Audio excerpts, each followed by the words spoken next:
Part 1. The Tourist's Arrival. Marcus Williams stepped off the tour bus with his camera hanging around his neck and a wide grin on his face. He had saved for 3 years to take this trip to London, and now he was finally here, standing in front of Buckingham Palace. The morning sun cast long shadows across the courtyard as tourists gathered around the famous red-coated guards who stood perfectly still at their posts. At 32 years old, Marcus worked as a mechanic back in Ohio. He was not used to fancy places or royal traditions.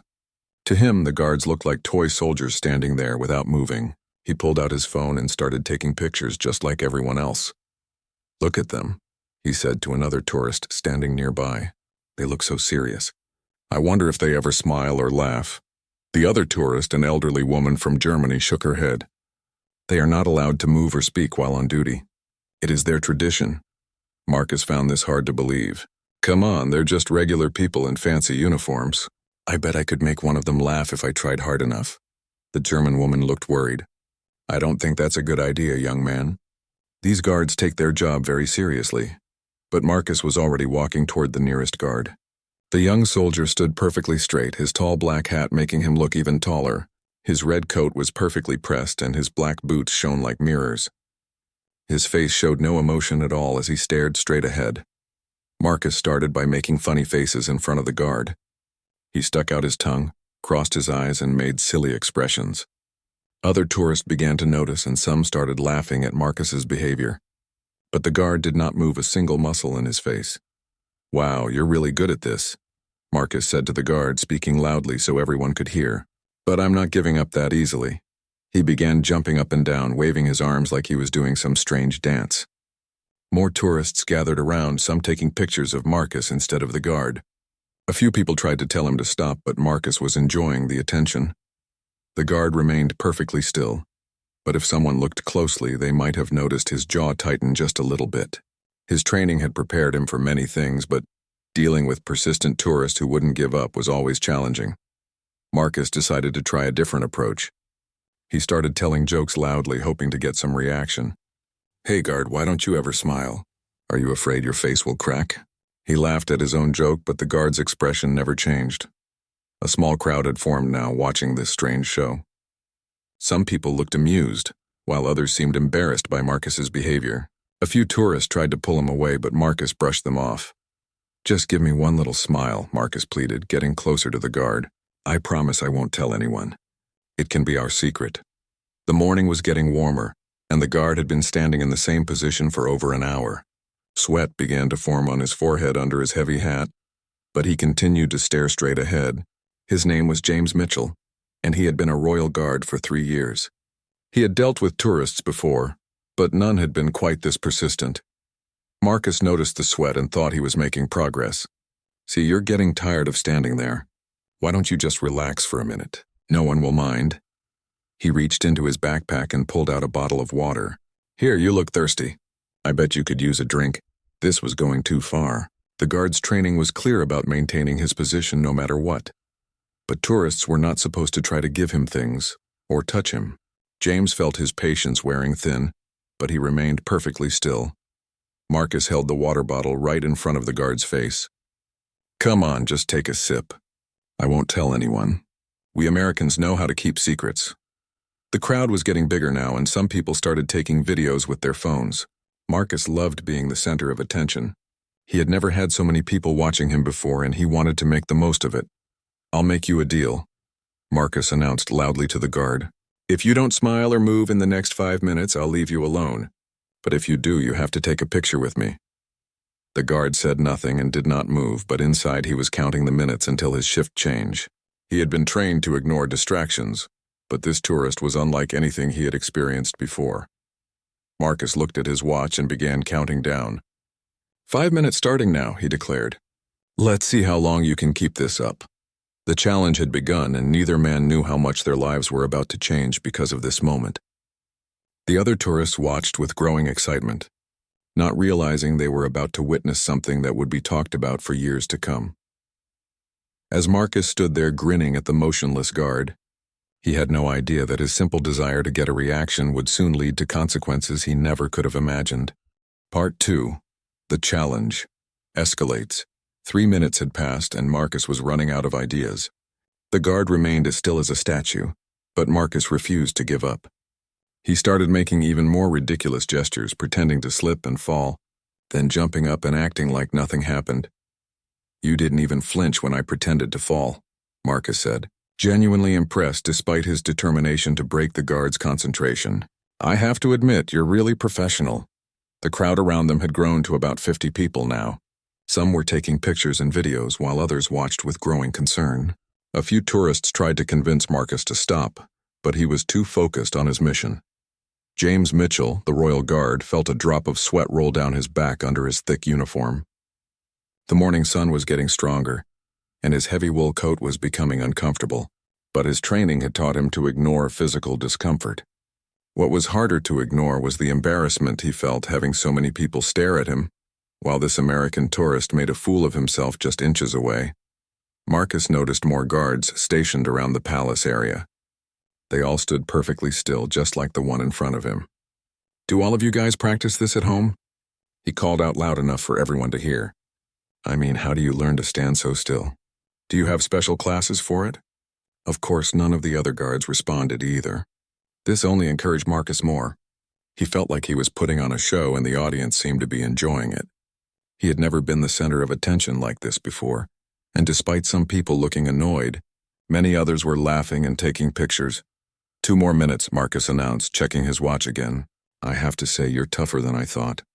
But I'm not giving up yet." He decided to try something different. Instead of being silly, he started asking the guard personal questions as if they were having a normal conversation. "So what's your name? You look like a James or maybe a William. Are you married? Do you have kids? What do you do when you're not standing here looking serious?" James was surprised to hear his actual name mentioned, even though it was just a guess. For a split second, his eyes almost moved toward Marcus, but he caught himself and remained perfectly still. This small victory was not noticed by Marcus, but another guard watching from nearby saw the tiny slip. Marcus kept talking. "I bet you have a girlfriend who thinks this uniform is really cool. Or maybe you're single because this job keeps you too busy. Do they let you take vacation days? Where would you go if you could travel anywhere in the world?" The questions were getting more personal, and James found himself actually thinking about the answers. He did have a girlfriend named Sarah, and she did think his uniform was impressive. He had been planning to propose to her next month. These thoughts made him feel more human and less like the perfect soldier he was supposed to be while on duty. 1 minute left, Marcus announced. "But you know what? Even if I don't make you smile, I want you to know that I think what you do is pretty amazing. Standing there for hours without moving takes real strength.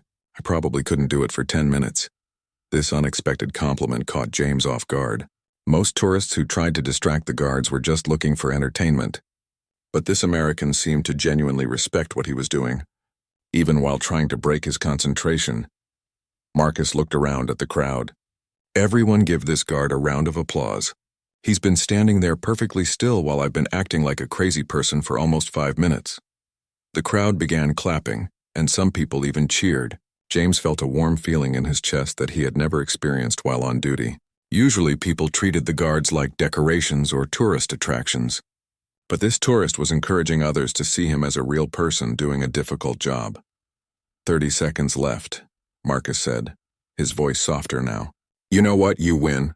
You're amazing at what you do, and I respect that. I'm sorry if I caused any trouble." Marcus started to back away from the guard, ready to keep his promise and leave him alone. But just as he turned to walk away, something unexpected happened. A small child in the crowd dropped his ice cream, and it splattered right next to James's perfectly polished boot. The child started crying loudly, and his mother rushed over to comfort him. In that moment of distraction, with Marcus walking away and the crowd's attention turning to the crying child, James made a mistake. He looked down at the ice cream near his boot. It was just for a second, barely noticeable, but Marcus happened to turn around at exactly that moment and saw it. Their eyes met for just a brief instant before James quickly returned to his straight-ahead stare. "I saw that," Marcus shouted with excitement. "You looked. You moved." The crowd turned their attention back to Marcus and the guard. Some people had seen it too, while others had missed it completely. Marcus was jumping up and down with joy like he had just won a contest. "You looked at that ice cream and you looked at me. That counts as moving," Marcus declared triumphantly. James felt his heart racing. He had broken protocol even if it was just for a second. He knew that other guards had seen what happened, and he worried about what his commanding officer would say if this incident was reported. The crowd was buzzing with excitement now. People were talking about whether the guard had really moved or not.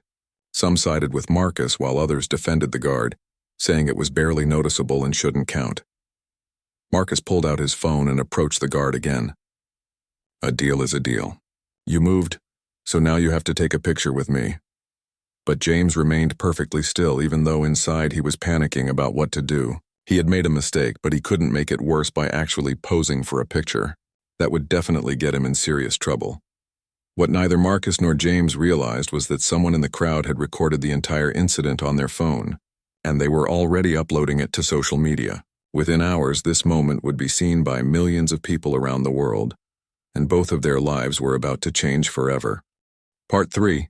The standoff intensifies. Marcus held his phone ready for a selfie, but James remained frozen in position. The crowd watched with growing tension as the two men faced each other in silence. Marcus's excitement was obvious while the guard's face showed nothing, though sweat continued to gather on his forehead. "Come on," Marcus said, his voice still friendly but with a hint of frustration. "We had a deal. You moved, I saw it, other people saw it. Just one quick picture and then I'll leave you alone forever." But James couldn't break his training that severely. Moving his eyes for a split second was one thing, but posing for a photo would end his career. He had worked too hard to become a royal guard to throw it all away for a tourist's picture. The crowd began to divide into two groups. Some people thought Marcus was being unreasonable and should leave the poor guard alone. Others believed that a deal was a deal and the guard should honor his agreement. Arguments broke out between tourists as they debated what they had witnessed. "I don't think he really moved," said an older British man. "These guards are trained professionals. They don't break their discipline for tourists." "But I saw it clearly," argued a young woman with a French accent. "He definitely looked down and then at the American man. It was just for a second, but it happened." Marcus heard these conversations and felt more confident in his position. "See, other people saw it too. I'm not making this up." Meanwhile, other royal guards around the palace area were becoming aware of the situation. They couldn't move from their posts, but they were trained to observe everything happening around them. Word was already spreading among them about the incident through subtle signals that tourists wouldn't notice. Sergeant Robert Hayes, the commanding officer in charge of the guards that morning, had been watching from inside the palace. He could see the crowd growing larger and the situation becoming more problematic. He knew he would have to intervene soon, but protocol required him to let the guards handle tourist interactions on their own, unless there was a real threat. Marcus was getting impatient. He had been standing there for another 10 minutes and the guard still hadn't moved. The excitement of the crowd was starting to fade as people realized this standoff might continue indefinitely. "Look, I understand you have rules," Marcus said to James, his tone becoming more serious. "But so do I. Where I come from, when someone makes a deal, they keep it. I'm not trying to get you in trouble. I just want one picture to show my friends back home." James felt terrible about the situation he had created. He wanted to explain that he couldn't take the picture without losing his job, but speaking would be an even worse violation of protocol than looking down had been. He was trapped between his training and the consequences of his momentary mistake. The crowd was changing too. Some of the original tourists had left to continue their sightseeing, but new people kept arriving, drawn by the unusual scene. Someone had called local news reporters and a camera crew was setting up nearby, though they weren't allowed too close to the palace grounds. "This is getting ridiculous," said the German woman who had first warned Marcus against bothering the guard. "That poor young man is just trying to do his job. You should be ashamed of yourself for causing all this trouble." But Marcus felt he had done nothing wrong. "I didn't force him to make a deal with me. He knew the rules when he decided to look at me. All I'm asking for is what he agreed to." Of course, James had never actually agreed to anything. The deal had been entirely one-sided, with Marcus announcing the terms and consequences without any input from the guard. But in Marcus's mind, the guard's participation in the challenge had been implied consent. A palace security officer in plain clothes had been watching the situation develop. He approached the crowd and tried to disperse some of the onlookers, but he couldn't order Marcus to leave since he hadn't technically broken any laws. Taking pictures with tourists was actually allowed in certain areas, but only if the guards voluntarily participated, which almost never happened. "Sir," the security officer said to Marcus, "perhaps you could continue your tour of London. There are many other interesting sights to see." Marcus shook his head firmly. "I appreciate the suggestion, but I'm not leaving until this is resolved. The guard and I have unfinished business." The security officer couldn't force Marcus to leave, but he made note of the situation and radioed for additional personnel to monitor the crowd. He was concerned that the growing attention might create safety issues or attract troublemakers. James was beginning to feel dizzy from standing in the sun for so long without water. His heavy uniform was becoming unbearable in the increasing heat, and the stress of the situation was making everything worse. But he had been trained to endure physical discomfort, and he forced himself to remain perfectly still. Marcus noticed the guard looking pale and felt a moment of concern. "Hey, are you okay? You don't look so good. Maybe you should take a break." This moment of genuine concern from Marcus made James feel even worse about the situation. He realized that despite causing all this trouble, the American tourist actually cared about his well-being. This made James wish more than ever that he could explain his position, but his training held him silent. The standoff was now entering its second hour, and both men were becoming exhausted. Marcus's legs were getting tired from standing and pacing, while James was struggling with the heat and stress. Neither wanted to give up, but both were beginning to wonder how much longer this could continue. What they didn't know was that the video of their initial encounter had already been shared thousands of times on social media. News outlets around the world were picking up the story, and millions of people were debating who was right and who was wrong.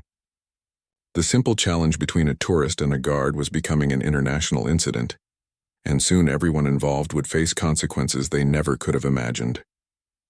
Part 4. Authority intervenes. Sergeant Robert Hayes had seen enough. After 2 hours of watching the situation spiral out of control, he made the decision to step in personally. He walked out of the palace in his crisp military uniform, his medals catching the sunlight as he approached the crowd with purposeful strides. The tourists immediately recognized his authority and began stepping back to create space. Marcus, however, held his ground next to James, still clutching his phone and maintaining his stubborn determination to get his photograph. "What seems to be the problem here?" Sergeant Hayes asked in a voice that commanded immediate attention. His tone was polite but firm, and everyone in the crowd fell silent. Marcus looked up at the imposing figure and felt a flutter of nervousness, but he wasn't about to back down now. "No problem, sir. Your guard and I just have a small agreement to settle. He looked at me during a challenge, so according to our deal, he owes me a picture." Sergeant Hayes looked at James, who remained perfectly still despite the obvious relief in his eyes at seeing his commanding officer arrive. The sergeant had been watching the entire incident from inside and knew exactly what had happened. "I see," Hayes said calmly. "And you believe this gives you the right to detain one of Her Majesty's guards for over 2 hours? Marcus felt defensive at the word detain. "I'm not detaining anyone. I'm just waiting for him to honor his agreement. I'm not forcing him to stay there." "Actually, sir," Hayes replied, his voice becoming slightly colder, "you are preventing this guard from performing his duties effectively. The presence of this crowd and your continued demands are creating a distraction that compromises security." The crowd began to murmur as people realized they might be witnessing something more serious than they had thought. Some tourists started backing away, sensing that the situation was about to change dramatically. Marcus looked around nervously but stood his ground. "Look, I'm just a tourist trying to have some fun.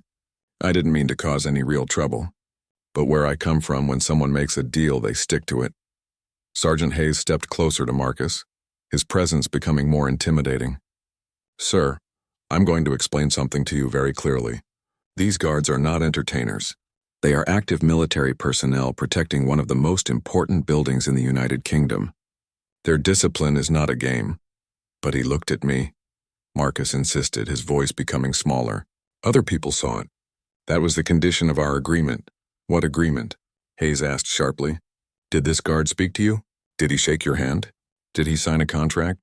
Or did you simply announce terms to someone who is forbidden from responding and then claim he agreed?" Marcus felt his confidence cracking as he realized how one-sided his agreement really was. "Well, he participated in the challenge by standing there. He was doing his job," Hayes interrupted. Standing at his post is not participation in your game. It's his duty, which he performs regardless of what tourists do around him. The crowd was now clearly on the sergeant's side. People began to see Marcus not as an entertaining troublemaker, but as someone who had been unfairly harassing a soldier who couldn't defend himself. James continued to stand perfectly still, but inside he felt enormous gratitude toward his commanding officer. For the first time in hours, he felt like someone was standing up for him. "I think there's been a misunderstanding," Marcus said, his earlier confidence completely gone. "I didn't realize I was causing such a serious problem. Maybe I should just go." But Sergeant Hayes wasn't finished. "Before you go anywhere, sir, I need to inform you that your behavior today has been recorded by multiple security cameras. We have footage of you harassing a member of Her Majesty's Guard for over 2 hours, creating a public disturbance and interfering with palace security." Marcus felt his stomach drop. I was just having fun. I didn't mean any harm." "Intentions don't always matter when it comes to consequences," Hayes replied. "Your actions have disrupted palace operations, required additional security personnel, and created a situation that has drawn international media attention. Indeed, news vans were now parked across the street from the palace, and reporters with cameras were trying to get closer to the scene. The story had spread so quickly on social media that major news networks were already preparing reports about the American tourist who had challenged a royal guard. "What happens now?" Marcus asked quietly, finally understanding the seriousness of his situation. "Now you're going to leave this area immediately and not return for the remainder of your stay in London," Hayes commanded. "You're also going to delete any photos or videos you took of this incident." Marcus looked at his phone, then back at the sergeant. "All of them? Every single one. And if I find out you've posted anything about this online, or if you give interviews to these reporters, you'll be dealing with palace legal representatives." The threat of legal action made Marcus's hands shake as he began deleting the photos and videos from his phone.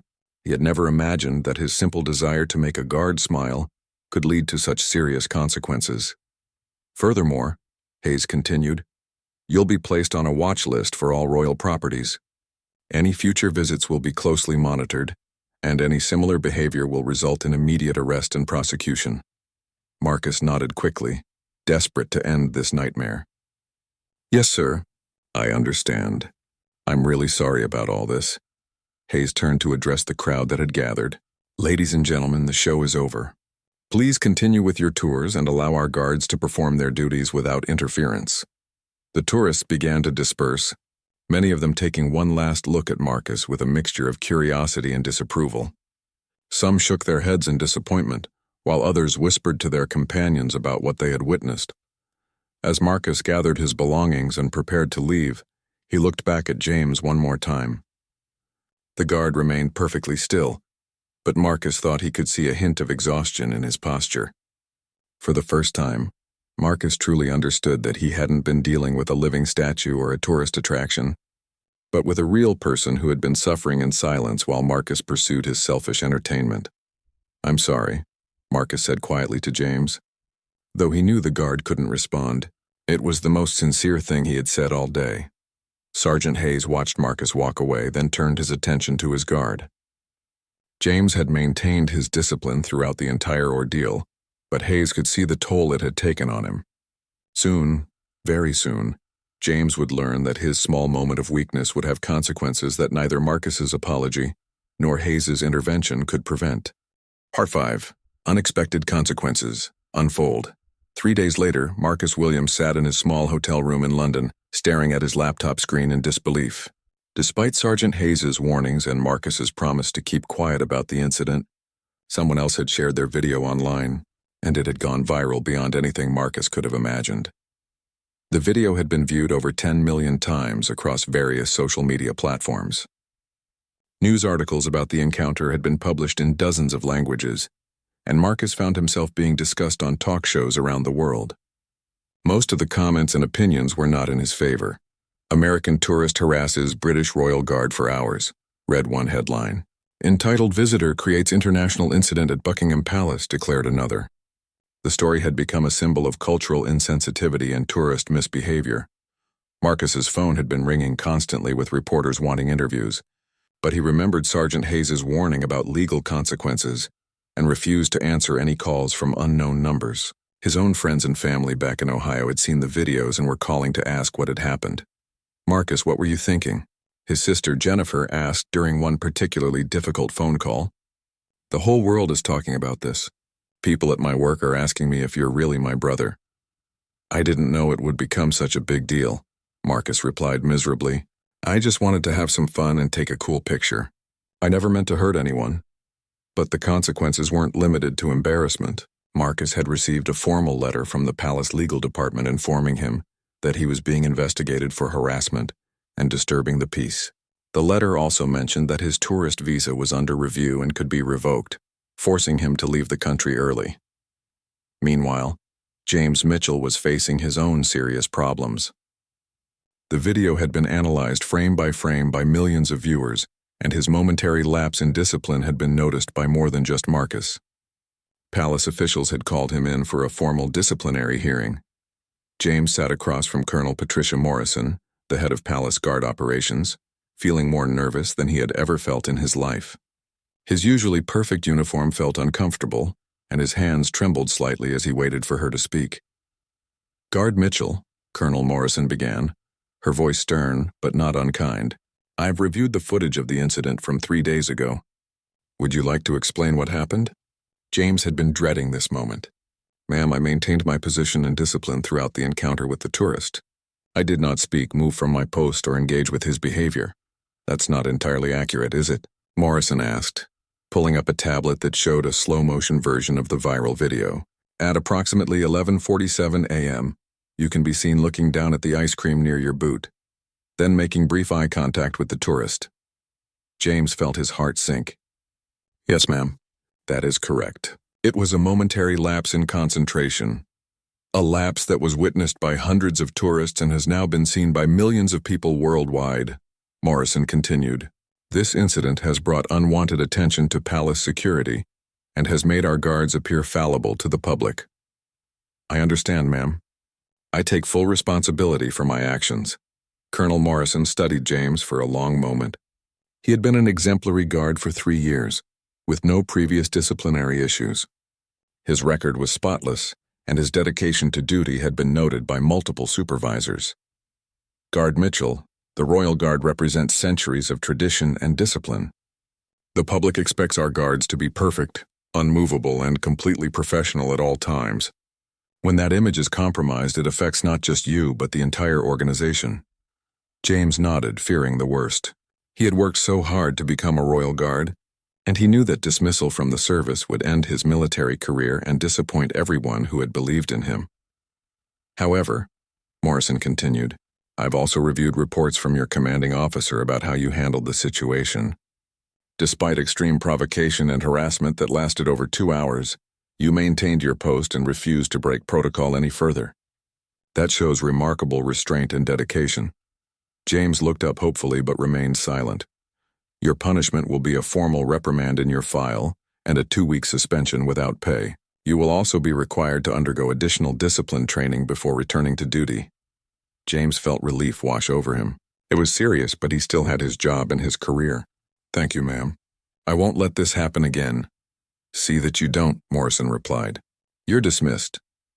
As James left the colonel's office, he thought about how one small mistake had nearly cost him everything he had worked for.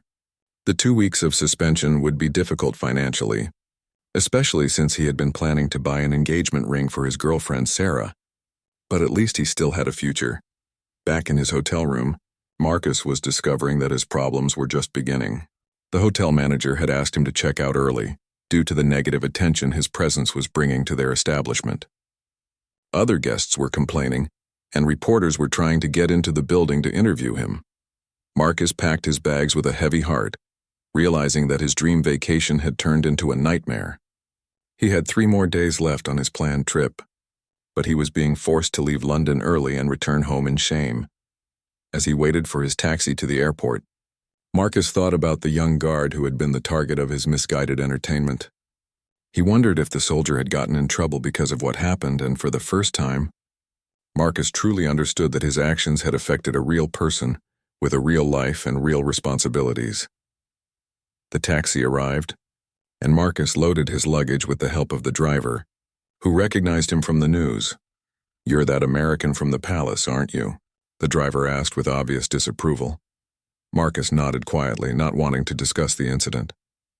"That poor lad is probably in a world of trouble because of you," the driver continued. "Those guards work hard to earn their positions. They don't deserve to be treated like circus performers." As the taxi pulled away from the hotel, Marcus stared out the window at the city he had been so excited to visit. London looked different now, less magical and more forbidding. He realized that his desire to be the center of attention and create a memorable moment had instead created pain and problems for everyone involved. Neither Marcus nor James knew that. Their story was about to take another unexpected turn, one that would test both of their characters in ways they never could have anticipated. Part 6. An Unexpected Connection. 2 weeks after returning to Ohio, Marcus Williams was trying his best to return to normal life, but it wasn't easy. The viral video had followed him home, and people at work treated him differently now. Some found the whole thing amusing, while others viewed him as an embarrassment to Americans traveling abroad. His boss at the auto repair shop had been understanding but firm. "Marcus, I don't care what you do on vacation, but when customers come in here talking about that video instead of their car problems, it becomes my business too." Marcus had apologized and promised to keep his head down and focus on work, but the attention was slow to fade. Local news stations had tried to interview him, and strangers occasionally recognized him on the street. One evening, as Marcus sat at his kitchen table eating dinner alone, he received an unexpected message on his social media account. The sender's name was Sarah Henderson, and her message was brief but intriguing. "Hi Marcus, I hope you don't mind me reaching out. I'm the girlfriend of James Mitchell, the guard from your video. Could we talk?" Marcus stared at the message for several minutes before responding. He had wondered many times what had happened to the young soldier after their encounter, and he felt a mixture of curiosity and guilt about making contact with anyone connected to that day. "Hi Sarah," he typed back. "I've been wondering about James and hoping he didn't get in too much trouble because of me." "Is he okay?" Sarah's response came quickly. "He's fine, but he was suspended for 2 weeks without pay. We need to talk about something important. Are you available for a video call?" Marcus agreed, and within minutes he found himself looking at a young woman with kind eyes and brown hair pulled back in a ponytail. She appeared to be in a small apartment, and Marcus could see the nervousness in her expression. "Thank you for agreeing to talk with me," Sarah began. "I want you to know that I'm not angry with you, even though what happened affected James's career." Marcus felt uncomfortable. "Sarah, I want you to know that I never meant for any of this to happen. I was just being stupid and thoughtless. If I could take it all back, I would." "I believe you," Sarah replied, surprising Marcus with her understanding tone. "James has told me a lot about that day. He said that toward the end you seemed to genuinely care about his well-being and that you apologized." "I did apologize, but it felt so inadequate after everything that happened," Marcus said. "I caused him so much trouble over something so pointless." Sarah took a deep breath before continuing. "Marcus, the reason I'm contacting you is because James and I are in a difficult situation, and we think you might be able to help us." Marcus was confused. "Help you? How could I possibly help after everything I've done?" "James was planning to propose to me next month," Sarah explained, her voice becoming emotional. "He had been saving money for an engagement ring, but the 2 weeks without pay set him back significantly. He's too proud to ask for help, and he doesn't even know I'm talking to you." Marcus felt a weight settle in his stomach. His thoughtless actions had affected not just James's career, but also his personal life and future plans. "Sarah, I'm so sorry. I had no idea my behavior would have such lasting consequences. What can I do to help?" "I've been thinking about this for days," Sarah continued. "The whole world saw what happened between you and James, but they only saw one side of the story. James showed incredible restraint and professionalism under extremely difficult circumstances. People need to know that." Marcus was beginning to understand where this conversation was heading. "You want me to tell people about how well James handled the situation?" "More than that," Sarah said, leaning forward toward her camera. "I want you to help us turn this negative situation into something positive. James doesn't know I'm suggesting this, and he might not agree, but I think the world needs to hear both of your perspectives." Marcus was intrigued but cautious. "What exactly are you proposing?" A joint interview, Sarah explained. You and James together, talking about what really happened that day. You could explain what you learned from the experience, and James could share what it's really like to be a royal guard. It would show people that you're both human beings who made mistakes and learned from them. The idea was both appealing and terrifying to Marcus. Do you think James would even consider talking to me? He must hate me after everything I put him through. James doesn't hate you, Sarah said with conviction. He's told me several times that he could see you weren't a bad person, just someone who didn't understand the situation.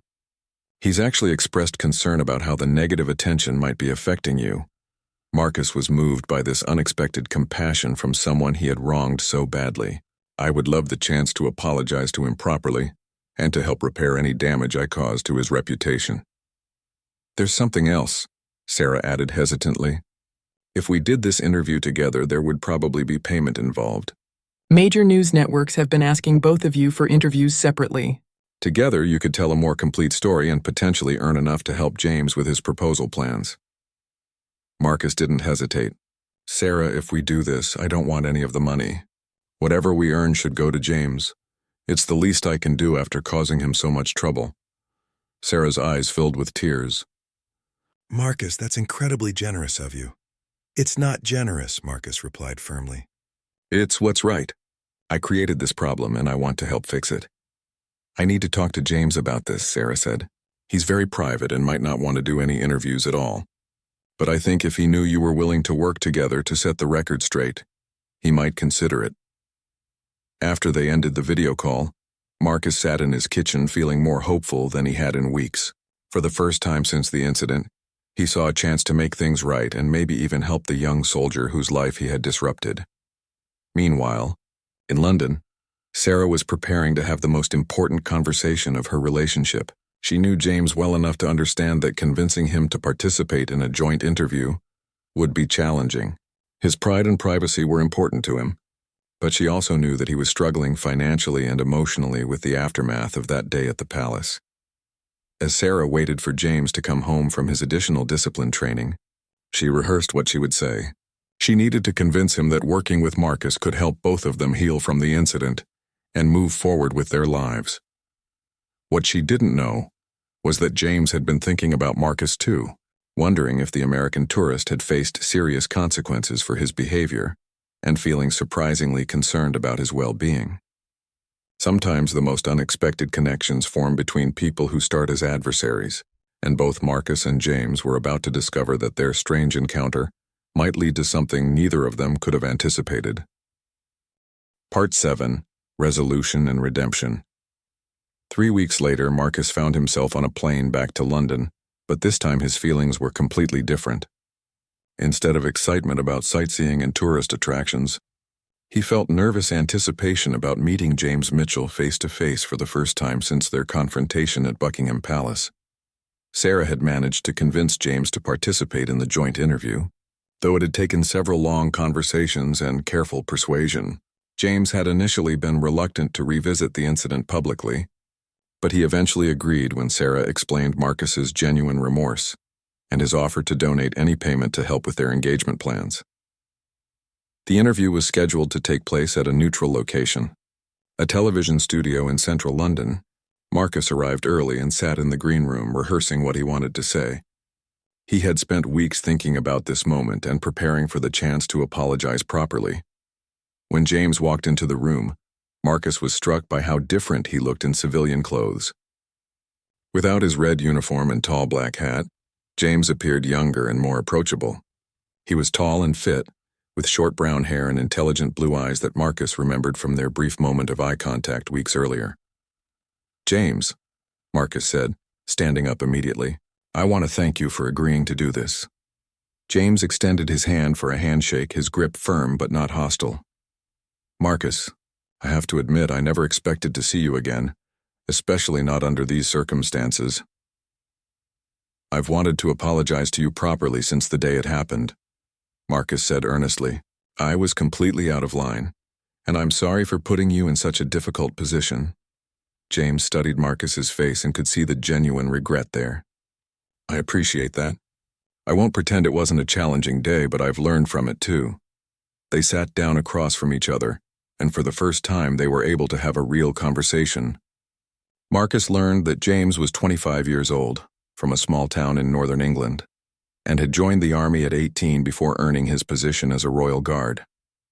James discovered that Marcus was a mechanic who had saved for years for his London vacation and had never traveled outside the United States before. "I want you to know," Marcus said, "that watching you maintain your discipline for over 2 hours, even while I was being such an idiot, was actually really impressive." "I could never have done what you did," James smiled slightly. "It's what we're trained for, but I'll admit you tested that training more than most tourists do." When the cameras started rolling for the interview, both men were more comfortable with each other than either had expected. The interviewer, a respected British journalist named Catherine Walsh, guided them through the story chronologically, allowing both perspectives to be heard. Marcus spoke openly about his cultural insensitivity and his desire for attention that had led to his poor behavior. "I treated James like he was a piece of entertainment instead of a professional doing an important job. I was thinking only about myself and not about how my actions might affect him." James, meanwhile, explained the reality of being a royal guard and the intense training required to maintain discipline under pressure. "People sometimes forget that we're real people with real lives. We take our responsibility to protect the royal family and represent British traditions very seriously." The interview revealed the human side of both men. Marcus came across as genuinely remorseful and eager to make amends for his mistakes. James appeared professional but compassionate, showing no bitterness toward Marcus despite the trouble the incident had caused him. "What have you both learned from this experience?" Catherine Walsh asked near the end of the interview. Marcus answered first. "I've learned that cultural respect isn't just about following obvious rules. It's about understanding that other people have jobs, responsibilities, and lives that deserve respect, even when you don't fully understand them." James nodded thoughtfully. "I've learned that sometimes the most challenging situations can lead to unexpected connections. What started as a difficult day has taught me about forgiveness and seeing beyond first impressions." The interview concluded with both men shaking hands again, this time with genuine warmth. The segment would air the following week and would be seen by millions of people around the world. After the cameras stopped rolling, Marcus pulled James aside. "There's something else I want to do," he said, reaching into his jacket pocket. He pulled out an envelope and handed it to James. "What's this?" James asked. "It's the money from this interview plus some of my own savings," Marcus explained. "Sarah told me about your engagement plans. I know it's not enough to make up for everything that happened, but I want to help." James looked inside the envelope and saw more money than he had expected. "Marcus, this is too much. I can't accept this." "Yes, you can," Marcus insisted. "You earned it by being the better man throughout this entire situation. Besides, I want to be able to tell people back home that I helped make something good come out of this whole mess." James was moved by the gesture. "Thank you. This means more than you know." 6 months later, Marcus received a wedding invitation in the mail. James and Sarah were getting married in a small ceremony in England, and they had invited Marcus to attend. Included with the invitation was a photo of James proposing to Sarah along with a note. "Thank you for helping make this moment possible. We hope you can join us in celebrating." Marcus framed the invitation and photo, displaying them prominently in his living room. Whenever visitors asked about them, he told the complete story of his encounter with the Royal Guard and what he had learned about respect, responsibility, and redemption. The viral video that had once been a source of embarrassment became a teaching tool. Marcus spoke at local schools and community groups about cultural sensitivity and the importance of treating all people with dignity, regardless of their profession or position.